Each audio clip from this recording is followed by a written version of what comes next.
Nancy Pelosi for 2 decades, elected Republicans have all but refused to govern. They've rebuffed any and all efforts by Democrats to try to solve the country's most pressing problems, often refusing to even acknowledge that those problems, like climate change, exist at all. And yet, Republicans still hold a death grip on the country's political institutions, leaving those institutions unable to respond to a changing world. RIP. GOP, How the New America is Dooming the Republicans by Stanley B. Greenberg. Thomas Dunn Books, 336 pp. But, according to the legendary liberal pollster Stanley Greenberg, the end is near.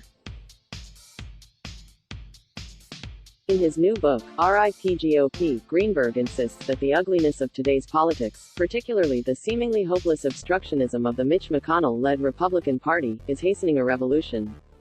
Beneath the stagnant waters of Trump's America is a rapidly moving blue wave of progressive politics. Greenberg predicts a happy ending, with a country united and finally liberated from gridlock to address the nation's most serious problems. It ends with the death of the Republican Party as we've known it. Where have we heard that before? People have been predicting a democratic revolution for decades now, and yet the country seems light years farther from a progressive nirvana than it did in 2002, when John Judas and Rui Teixeira made a similar argument in their book, The Emerging Democratic Majority. Nonetheless, Greenberg is optimistic that this time is for real, and his book may be a welcome tonic for democratic despair, even if you still suspect it's just a liberal fantasy at heart. Consider it a beach read for the resistance. Greenberg sees change driven by demographics, as the country becomes more secular, more multicultural, more unmarried, and more urban. He sees millennials overtaking baby boomers as the country's largest voting bloc, and women in particular moving the country forward on issues like climate change and immigration. To make his case, he naturally draws on extensive polling data. While anti-immigrant sentiment helped propel Trump into the White House by energizing his base of white working-class voters, Greenberg reports that the president's agenda has helped boost the percentage of Americans who believe immigrants strengthen the country from 53% to 65%. Even as the Trump administration has erased any mention of climate change from government agency websites, Americans have become ever more convinced that the planet is warming. Just since the beginning of the 2016 presidential election, Greenberg writes, the percentage of Americans who believe that there's solid evidence that the climate is warming reached 92%, a jump of 13 points.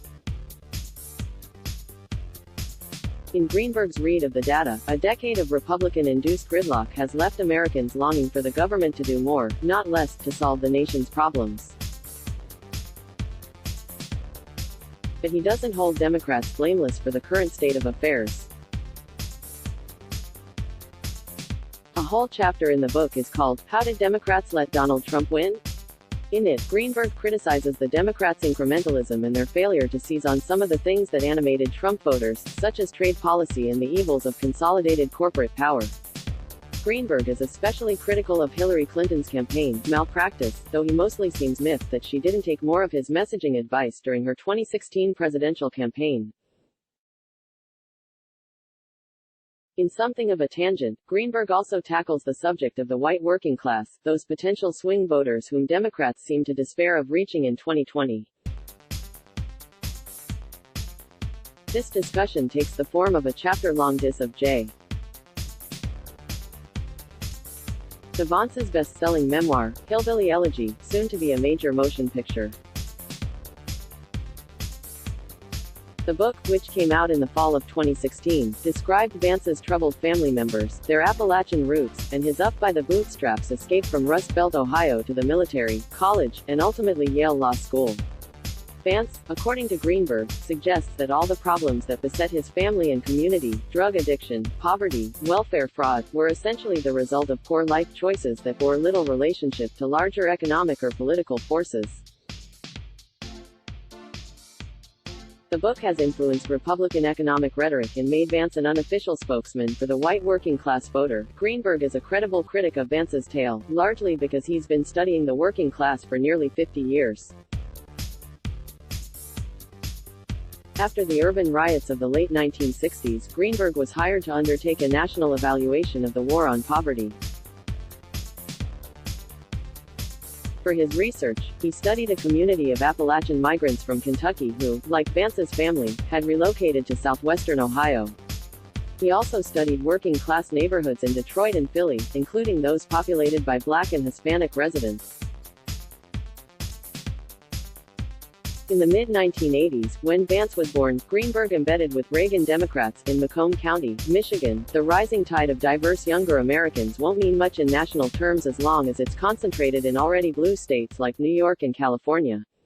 What bothers Greenberg most about Hillbilly Elegy is that many of Vance's Republican enthusiasts, though not Vance himself, have concluded from the book that nothing can be done about the social collapse. Their takeaway, he says, is that government activism is ineffective and counterproductive. That craft view of government, Greenberg notes, has restricted Republicans' ability to do much for the very voters who helped put Donald Trump in the White House. Once they were in charge, he notes, Republicans' most significant policy initiative aimed at the working class was to add work requirements for Medicaid and food stamps. Is that really all they have to offer working people? Greenberg asks.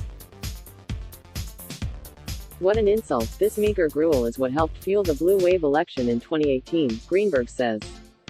Republicans lost dramatically all across the industrial Midwest and the Rust Belt because it turned out that the non-evangelical working class wanted more from Republicans than this anti-government trope. Republicans would do well to unlearn the lessons of Hillbilly Elegy, he concludes, if they want to remain relevant. Republicans, though, don't seem as interested in being relevant as in maintaining their grip on power, by any means necessary. As Greenberg himself documents, the party has been creative and aggressive in finding ways to ensure their dominance through voter suppression and gerrymandering, even when they can no longer capture the majority of the popular vote. Minority rule is built into our democracy. The same demographic trends Greenberg sees as the engine of a blue wave are also ensuring that a small group of conservative Republicans will continue to wield outsized influence in politics. By 2040, thanks to urbanization, 70% of Americans will live in only 16 states, meaning that the Senate, where all good things go to die, will continue to be dominated by people who hail from sparsely populated rural states, and they will be largely white, conservative, and probably male. The rising tide of diverse younger Americans won't mean much in national terms as long as it's concentrated in already blue states like New York and California. It's also tough to see how Greenberg can be so sunny about the future when so many of the people in his own focus groups can't even sit in the same room with each other. After the 2016 election, pro- and anti-Trump focus group members were so rude to each other that he ultimately had to put them in separate spaces to have conversations with them. And it wasn't just the red-blue divide that produced such strife. Greenberg describes a focus group where the moderator had to intervene to prevent a brawl between the Fox News Catholics and the Pope Francis Catholics. The latter group tended to side with a more compassionate Pope on issues such as immigration and climate change. The Fox Catholic half, meanwhile, reacted with enthusiasm to Trump's rallies and embraced the Fox News facts on issue after issue in his defense.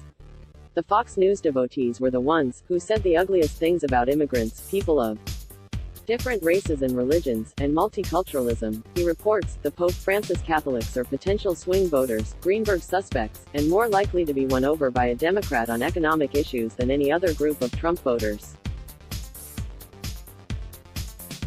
But it's the Fox News types Trump has been playing to as he kicks off his 2020 re-election campaign, with his attacks on immigrants and the squad for women of color in Congress. More recent polls indicate that Trump's xenophobic and racist attacks are also shaping public opinion, and not in the way Greenberg suggests. The Pew Research Center found in July that a growing share of Republicans now believe that America risks its identity as a nation by being too open to foreigners.